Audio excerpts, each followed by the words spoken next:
My name is Amanda Parker. I'm married to an amazing man named Mark, and we have a little girl, Lily, who's the light of our lives. But back when I was 18, things weren't so picture perfect. I had just graduated high school, and it should have been one of the happiest days of my life. Instead, that day ended up being the moment everything fell apart with my stepmom, Sandra, and my brother, Ian. It was right after the graduation ceremony. I was still wearing my cap and gown when Sandra pulled me aside with that fake, tight smile she always had when she was about to deliver bad news. "Amanda," she said, almost sweetly, "I need you to know that the college fund your dad left behind won't be yours after all." Just like that. No explanation, no empathy. Just dropped it like it was no big deal. I froze, staring at her, trying to process. "What do you mean?" I asked. My dad had told me about that fund himself. He'd set it up for me when I was a kid. Sandra didn't even flinch. She just shrugged like she was discussing the weather. "Well, Ian and I talked about it, and we think it would be better if the money went towards something more practical. Ian has a plan for it, and honestly, Amanda, you've always been more of a dreamer. College might not be the best fit for you." I couldn't believe what I was hearing. Ian had always been the golden child, and Sandra treated him like he could do no wrong, but this was next level. "That money was for me. Dad wanted me to go to college," I said, my voice shaking. Ian came over, clearly eavesdropping, and of course he chimed in. "Amanda, calm down. You know I'll make good use of it. I'm planning to invest it, start a business. Dad would have wanted us to be smart about it. Besides, you can just take out loans like everyone else if college means that much to you." He said it so casually, like I should just roll over and accept it. My hands were trembling, and my heart was pounding in my chest. "You can't just take what's mine. That's stealing," I yelled. Sandra looked around, clearly embarrassed that I was making a scene, and hissed, "Lower your voice, Amanda. This is family business, and you're being dramatic." I wanted to scream, but instead, I just walked away. The whole graduation day turned into a blur after that. I remember sitting in my room that night, staring at the ceiling, wondering how everything had gone so wrong. My dad had passed away the year before, and he'd always been my rock. Without him, I felt like Sandra and Ian had all the power, and I was completely alone. The next day, I tried to bring it up again, hoping Sandra might reconsider. She just rolled her eyes and said, "Amanda, you're an adult now. It's time to grow up and figure things out for yourself. That money is being used for the family, which includes Ian." When I told Mark about it later, he was my boyfriend at the time, he was furious. "They can't do that to you. That fund was meant for your future." But legally, I didn't know what I could do. The account was in Sandra's name, and without my dad, I had no one to fight for me. Mark offered to help me figure it out, but I told him to let it go. I didn't want to fight a losing battle and make things even worse. So I let it go, or at least I pretended to. Deep down, I made a promise to myself. I'd prove them wrong. I'd show them I could succeed without their help. The next few years were tough, to say the least. I worked multiple part-time jobs just to scrape by while taking classes at a community college. I couldn't afford to go to a 4-year university right away, but I was determined to finish my degree, even if it took twice as long. Meanwhile, Ian was living it up. He'd started some business that was really just a fancy way of saying he was blowing through the money. Sandra bragged about him constantly, saying things like, "Your brother is so ambitious. You should learn from him." It made me sick. Mark stuck by me through all of it. He encouraged me to keep going even when I felt like giving up. By the time I transferred to a university, we were engaged. I remember Sandra's reaction when she found out. "Are you sure you're ready for marriage, Amanda? It's a big responsibility, and you're still figuring out your life." She said it with that same condescending tone she always used, as if I was some clueless kid. Ian, of course, chimed in with, "Yeah, maybe you should focus on your career, if you can even call it that." I wanted to snap back, but I just smiled and said, "Don't worry about me. I'm doing just fine." Those years in university were some of the hardest of my life. I was constantly juggling work, classes, and trying to keep my head above water. Most days, I barely had time to eat a proper meal. I worked evenings at a coffee shop and weekends at a bookstore, and in between shifts, I crammed in studying wherever I could. It felt like I was living on autopilot, just grinding day after day. There were nights I'd cry in frustration, wondering if it was even worth it. But every time I thought about quitting, I'd hear my dad's voice in my head, reminding me why I started in the first place. That fund might have been stolen from me, but they couldn't take away my determination. It wasn't just the financial strain that made it hard, it was the emotional weight of feeling completely unsupported by my own family. Sandra and Ian never checked in on me, not once.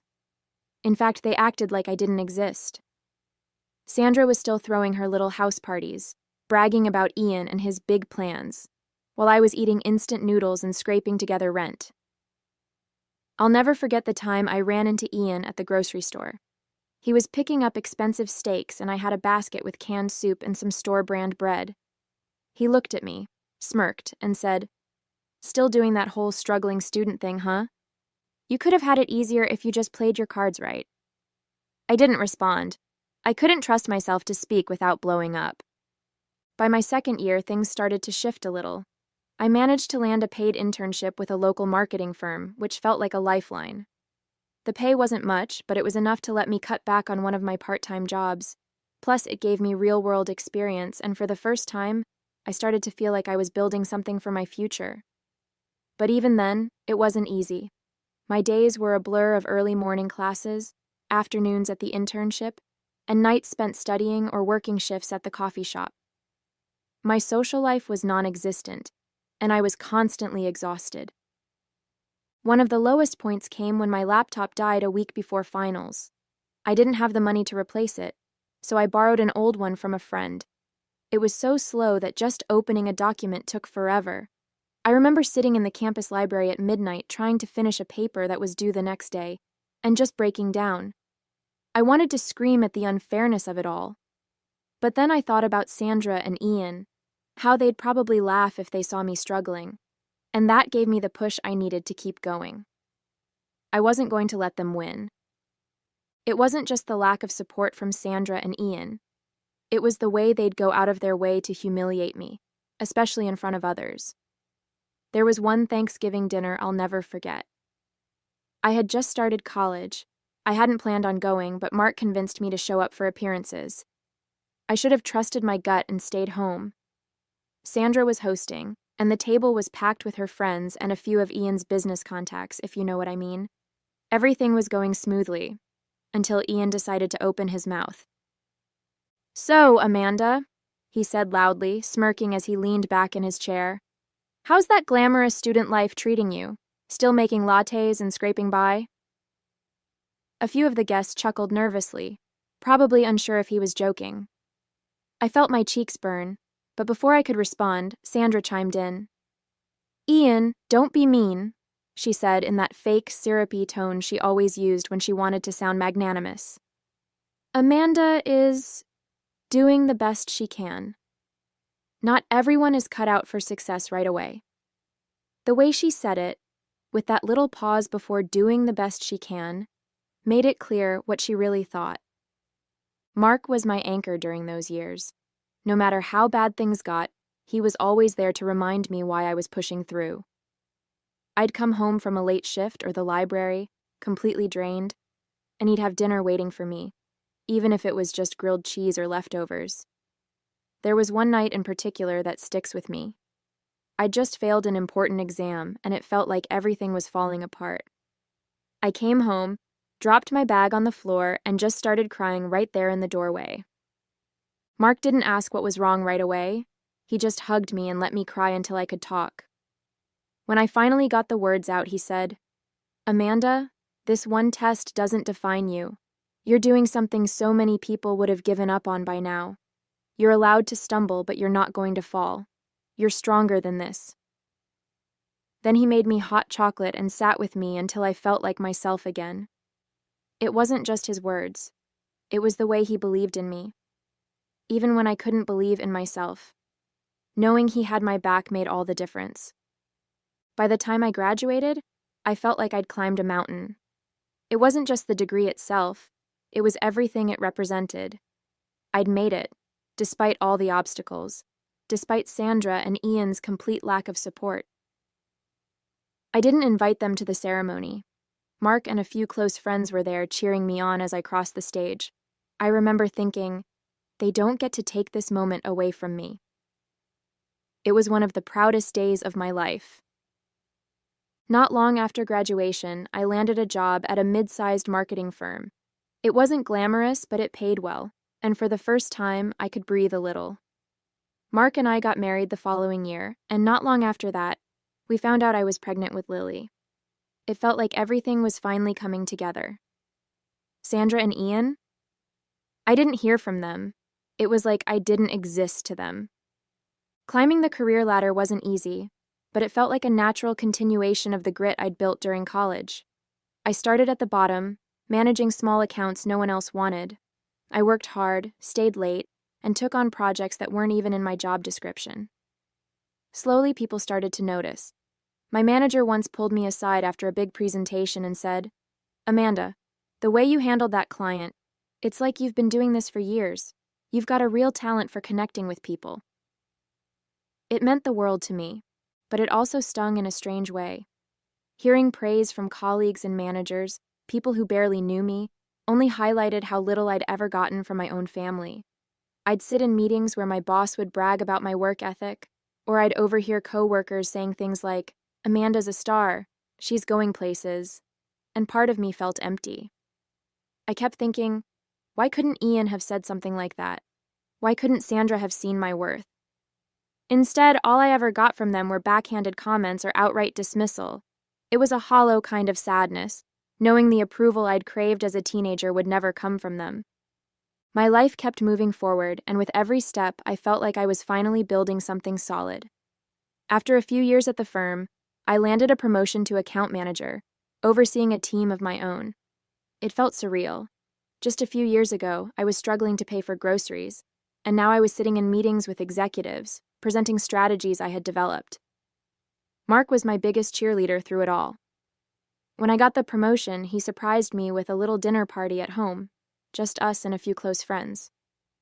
"You've earned this," he said, raising his glass to toast me. "No one deserves it more."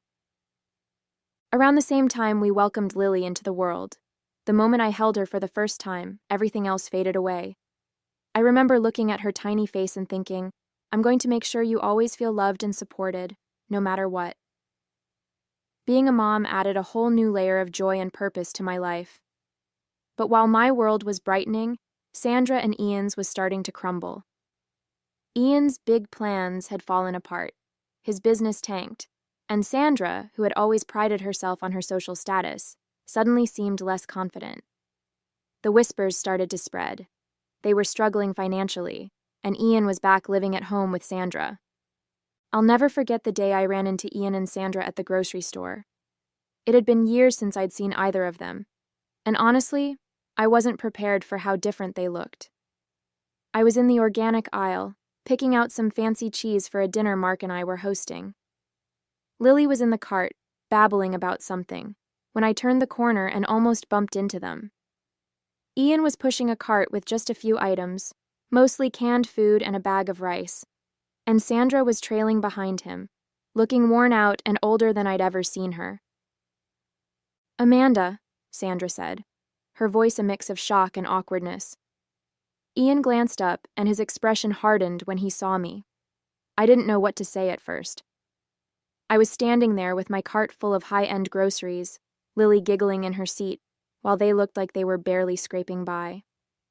Sandra tried to muster up her usual fake smile. "You're looking... well," she said, her eyes darting to my cart. Ian just grunted, clearly too proud to say anything. "Yeah, things have been good," I replied casually, not wanting to rub it in, but unable to hide the satisfaction I felt. It was a stark contrast from the last time we'd crossed paths at a grocery store when I was the one struggling and Ian was flaunting his success. After that run-in, things changed. Suddenly, Sandra and Ian were trying to get back into my life. It started with small things, Sandra calling to check in or sending me awkward messages on social media. Hi, Amanda. Just wanted to see how you're doing. It's been so long. She never outright mentioned our encounter at the grocery store, but the timing was too obvious to ignore. Ian wasn't as subtle. He sent me a text not long after. Hey sis, we should catch up sometime. I've got some ideas I'd love to run by you. At first I ignored them. I didn't trust their intentions, and honestly, I was still too bitter to entertain the idea of reconnecting. But they didn't stop. Sandra started calling Mark too, under the guise of being a concerned stepmom, asking about Lily and how we were doing.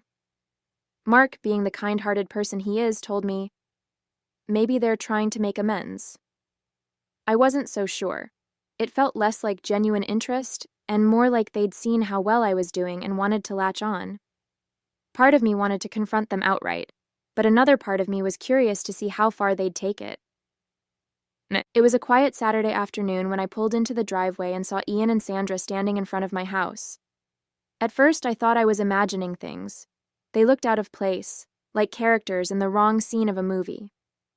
Sandra was clutching her purse tightly, her face tense, while Ian stood with his hands in his pockets, looking everywhere but at me. Mark and Lily were at the zoo with his parents, so it was just me. I couldn't go with them because I had to finish some things at the office for an important meeting that I was going to have on Monday. I sighed, already bracing myself for whatever this was.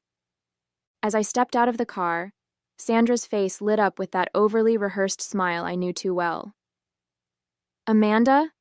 What a coincidence, she said, as if they hadn't been waiting there on purpose. Ian gave me a stiff nod, still avoiding eye contact. What are you doing here? I asked bluntly, not in the mood for pleasantries. Sandra waved a hand dismissively, like my question didn't matter. Oh, we just thought we'd drop by to catch up. It's been too long, don't you think? I stayed quiet. Sandra plastered on her rehearsed smile, the one she used to soften bad news or manipulate people into doing what she wanted. Amanda, sweetheart, we've been thinking about how proud your dad would be of you. You've done so well for yourself. Look at this beautiful house. You've really built something amazing. I stayed silent, my arms crossed. I wasn't falling for her flattery. After a moment of awkward silence, Ian cleared his throat and finally looked at me. Yeah, what Sandra is saying is, we've hit a bit of a rough patch. Things haven't been easy, you know. Rough patch? I asked, narrowing my eyes. What does that mean exactly? Sandra looked at Ian as if he had jumped into it too fast. Oh, it's nothing too serious. Just some financial hiccups. Ian's business didn't quite work out the way we hoped, and, well, I've had some medical bills come up recently. We're just, how do I put this? A little strapped for cash at the moment. And, I pressed, already sensing where this was going. Ian shifted uncomfortably. And we thought maybe you could help us out. You know, just a little something to help us get back on our feet. Help you out? I repeated, incredulous. You're asking me for money? Sandra gave an exaggerated sigh, her fake smile dropping. Amanda, you make it sound so harsh. It's not like we're asking for charity. Just a loan. You're doing so well, and it's clear you can afford it. We wouldn't even be asking if it wasn't really necessary. Necessary? I echoed, feeling the heat rising in my chest. You mean like how it was necessary to steal my college fund? Or to tell me I'd never amount to anything? Is this one of those necessities? Ian's jaw tightened. That's not fair, Amanda. We did what we thought was best at the time. I let out a sharp laugh. Best for who, Ian? For you? For Sandra? Certainly not for me. Sandra put a hand to her chest like I'd slapped her. Amanda, that's ancient history. Can't we just move past that? We're here now trying to make amends. Doesn't family mean anything to you? Family, I shot back, my voice rising. You mean the same family that left me to fend for myself? That made fun of me for struggling through college? That never lifted a finger to help me? You've got some nerve showing up here and throwing the word family around. Ian's face turned red, and his calm facade started to crack. You're not being reasonable. You've got everything now. A house, a husband, a great job. We're just asking for a little help. You owe us that much." "Owe you?" I snapped. "I owe you nothing. Everything I have I built on my own, with no thanks to either of you, and now you think you can just waltz in here and guilt me into giving you money? Not a chance." Sandra's mask of politeness finally slipped. "I can't believe this," she hissed. "After everything we've done for you?" "Done for me?" I interrupted, laughing bitterly. "What exactly have you done for me? Besides making my life harder at every turn?" Ian lost his temper completely. "You're a selfish, ungrateful brat. We gave you a roof over your head, and this is how you repay us?" I stared at them, stunned by their audacity. "Get off my property," I said, my voice cold. "I'm done with this conversation." Sandra's eyes narrowed and she leaned in, her voice dripping with venom. "You'll regret this, Amanda. One day you'll need us and we won't be there." I stepped back, opening the door to my house. "Good. I've been doing just fine without you." As I stepped toward the door, Sandra let out a bitter laugh. "Fine, Amanda. Stay on your high horse. But don't forget where you came from. You're nothing without that fancy degree. And we're the ones who made sure you had a roof over your head to even get that far. You should be thanking us." Ian chimed in, his voice dripping with spite. "You think you're so much better than us now, don't you? With your perfect little family and your nice house. Don't get too comfortable, Amanda. Life has a way of knocking people like you down a peg." I stopped in my tracks, turning to face them one last time. "You're right. Life does have a way of knocking people down. You should know. You're living proof." With that, I stepped inside, closing the door firmly behind me. Even from inside, I could hear Sandra muttering angrily as they walked away. "Ungrateful. After everything we've done for her, she'll come crawling back one day." But as their voices faded, all I felt was relief.